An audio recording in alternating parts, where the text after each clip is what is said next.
Ijoba tí wọ́n ń pè ní Kayama ní Kwara State. Ibẹ̀ ni dókítà tí a mọ̀ sí dókítà tó ń gba ẹ̀mí, Dokita Abbas Adeyemi Adeogun. Dókítà yìí níṣe ló máa ń gba ẹ̀mí. Ní kí ni mo sọ? Dókítà yìí níṣe ló máa ń gba ẹ̀mí àwọn ènìyàn. Dókítà yìí tó yẹ kó máa gba ẹ̀mí là.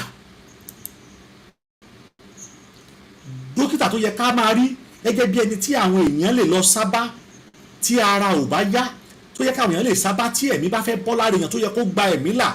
Níṣe ni dókítà yìí níṣe ló ń pa ẹ̀mí.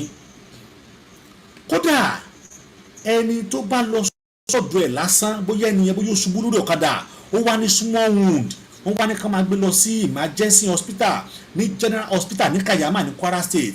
Tó bá jẹ́ pé dókítà Adeyemi yìí ló bá attend sí onítọ̀hún, ó máa fún tàn ní abẹ́rẹ́ kú ni.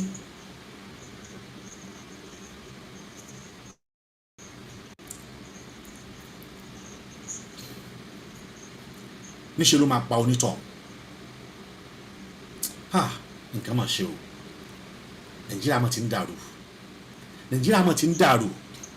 Àmọ́ rí ibi tá a mọ̀ lé sá lọ mọ́.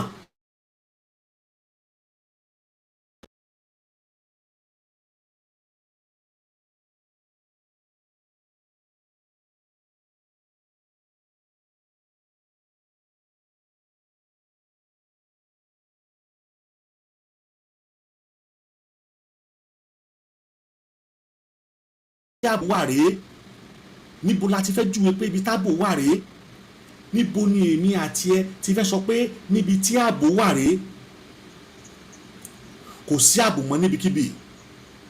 Nígbà tí odidi dókítà tó yẹ kó dàlú, tó yẹ kó dòlẹ̀mí tó bá ń pa ẹ̀mí, dókítà tó yẹ kó dá ẹ̀mí sí tó bá ń pa ẹ̀mí, dókítà tó yẹ kí àwọn èèyàn rí gẹ́gẹ́ bí agba ẹ̀mí là tó bá ń pa ẹ̀mí, dókítà tó yẹ kí àwọn èèyàn máa rí pé bàbá yìí ẹni tó ń dáàbò bo ẹ̀mí ni, ṣùgbọ́n níṣe ló ń pa ẹ̀mí. Ṣé àbọ̀ àbí? Ẹ jẹ́ kí èmi àti yín, ẹ jẹ́ ká jọ lọ wo fídíò dókítà yìí, ọ̀nà tó ń gbà ń pa ẹ̀mí, tó ń gbà ń tà á fún àwọn èèyàn. Ó yá, ẹ máa bá mi ká lọ. The sudden disappearance of some supporting staff of the General Hospital Kayama in Kwara State had for some time been a hard nut to crack for the residents and the police in the area. Late last year, at that went missing, and the cases were reported. Investigations into the matter, suspected by the Edo State Police Command in September this year, gave a new twist to the cases of disappearance of persons in Kayama. I'm here on the allegation of murder and armed robbery. Do you have any regrets being here on this day? No.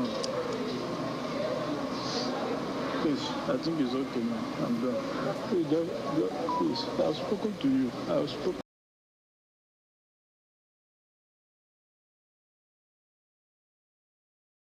From the body is that of chemical, to the extent that the medical team, had a talk with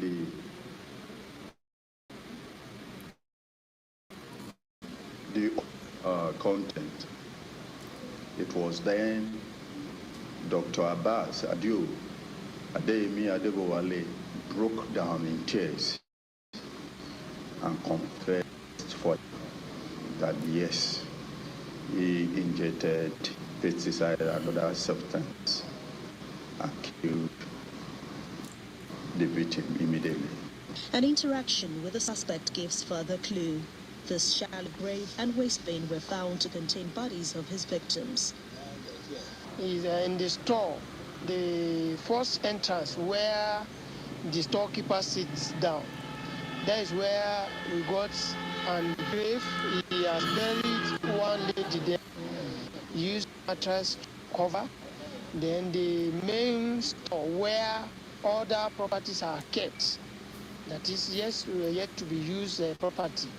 That is where he dropped one of our missing nurse.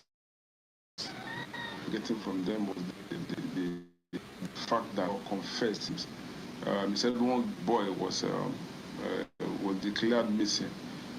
That boy was taken, according to the suspect, through what the IPO said, that a boy took him to the clinic for treatment on a motorbike, popularly called Okada. He was sitting on the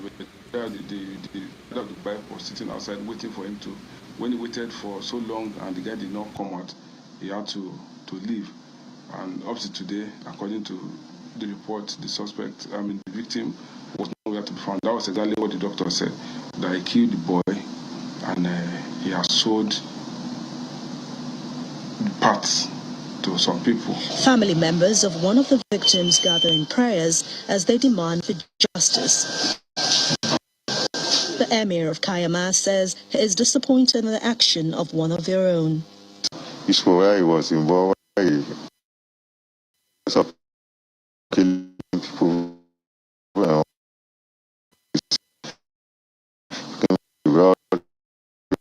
everybody discussed everybody, but so they saw the level of the society we have now. Like your trust.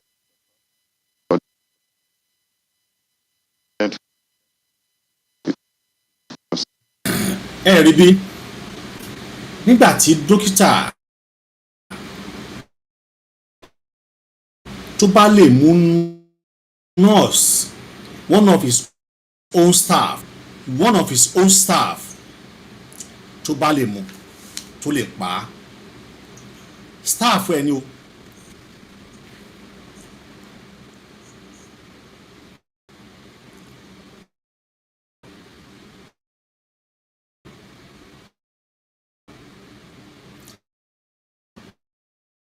kí wá la wá ń sọ pé kò lè ṣẹlẹ̀.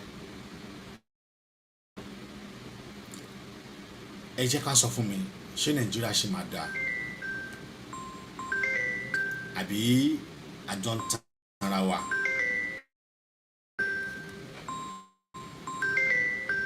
Àbí à ń dìsí fara wa?